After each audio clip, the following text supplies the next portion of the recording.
ഈ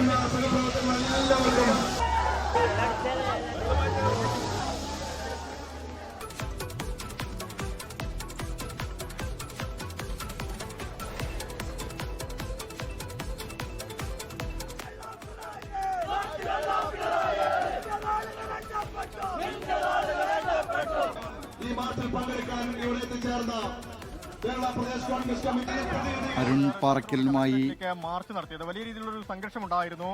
പ്രവർത്തകരും പോലീസും തമ്മിൽ. പ്രവർത്തകർ ബാരിക്കേഡ് തള്ളിമറിച്ച് അകത്തേക്ക് കയറാനുള്ളൊരു ഒരു സാഹചര്യമുണ്ടായി. അതിനിടയിലാണ് പോലീസ് ജലപീരങ്കി പ്രയോഗിച്ചത്. 3 തവണയാണ് പോലീസ് ജലപീരങ്കി പ്രയോഗിച്ചത്. ഈ സ്വർണ്ണക്കൊള്ള കേസിൽ പ്രതികളെ സംരക്ഷിക്കാൻ SIT സംഘവും അതുപോലെ തന്നെ സംസ്ഥാന സർക്കാരും നീക്കം നടത്തുന്നുവെന്നാണ് കോൺഗ്രസ് ഉയർത്തുന്ന പ്രധാനമായിട്ടുള്ള ആരോപണം. പത്മകുമാറും അതുപോലെ തന്നെ വാസുവിനെയും ഒക്കെ പാർട്ടിയിൽ നിന്ന് പുറത്താക്കാൻ CPM നേതൃത്വം തയ്യാറാവുന്നില്ല എന്നും കോൺഗ്രസ് നേതൃത്വം പ്രധാനമായും ആരോപണം ഉന്നയിക്കുന്നുണ്ട്.